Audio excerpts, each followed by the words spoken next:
Yes, sir. Willie Fritz in Houston.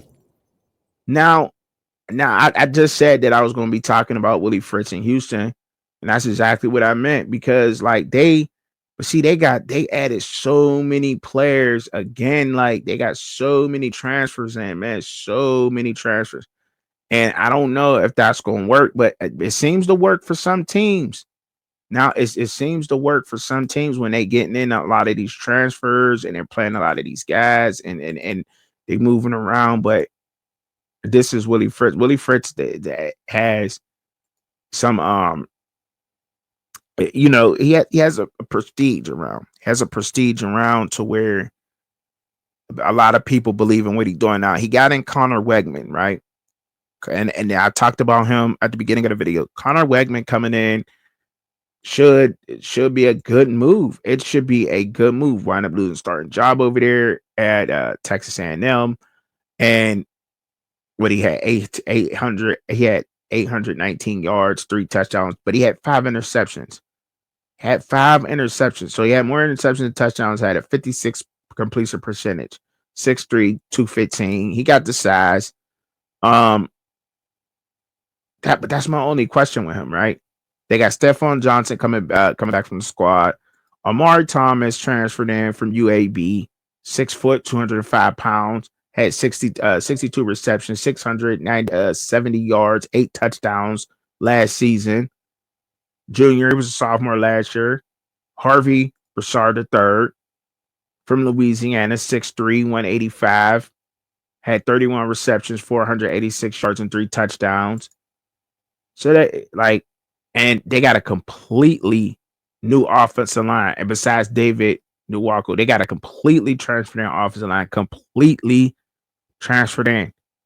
Luke McGarry, their tight end, came in from Tulsa, 6'4", 250 pounds. Then you got they right guard, one of the offensive linemen, Jason Brooks, came in from Oklahoma State, 6'4", 315. So for him to transfer over, is that because we seen what Oklahoma State did last year. We seen what they did, right? So would you say that was a good transfer or what? What would you say? What would you say? You know what I'm saying? Their center, Mackenzie Angelo, came in from New Mexico, 6'4", 314 pounds. Would you say what would you say there?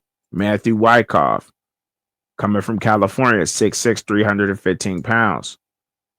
Then you got the right tackle, Dalton Merriman, 6'9", 315 pounds, coming from Texas Tech. Now Houston was 4-8, 3-6 in the conference, and Dean Connors, their running back, also transferred over from Rice, 6 foot, 206 pounds. He had 780 yards and 9 touchdowns last year. Dean Connors.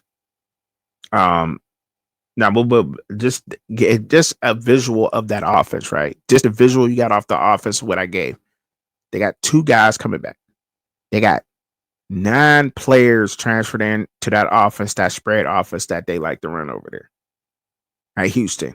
They got Connor Wegman, 56%, 5 interceptions, 3 touchdowns. I mean, you almost got to say it's a do well, but that's not a for sure thing.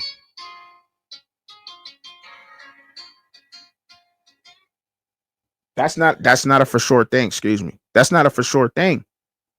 It's just not. It's not a for sure thing. Then you got and so then we move over to the defense side of the ball. 4-2-5 scheme that they like to run. They got 6 guys coming over, 5 guys that will be returning from last year's team, 6 guys that transferred in. All right. They got a nose tackle, Joshua Donald, transferred over from Appalachian State, 6'2", 320 pounds. All right. Big boy.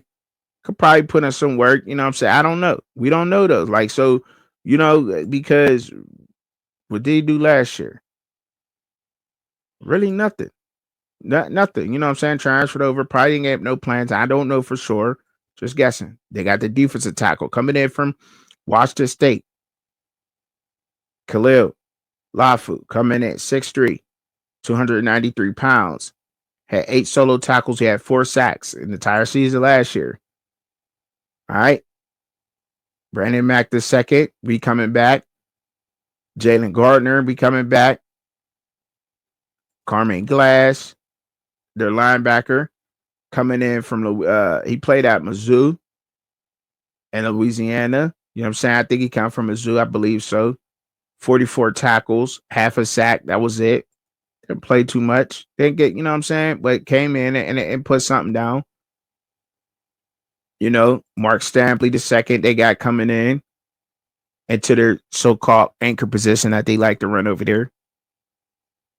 You know, and what Willie Fritz likes to call it, their defense and everything. Coming from Georgia Southern, 28 solo tackles, a forced fumble, 3 interceptions, 7 pass defended. He played pretty damn good. I say that's all right. That's not bad. I'm not going to sit there and say that that's bad because I don't think that is bad at all. And I think that's like their nickel type position and what they try to do, right? Jeremiah Wilson be coming back. CJ Douglas transferred in, junior from Sanford. Really no. And then they got a cornerback coming in Keontae Scott, coming over from Auburn, 16 solo tackles, and that's pretty much it. But they don't got a ton of experience.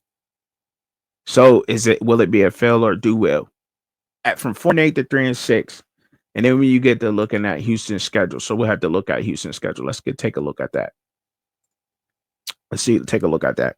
Stephen F. Austin, then they at Rice, then they're at Colorado, then they're at Oregon, Texas Tech, at Oklahoma State, Arizona.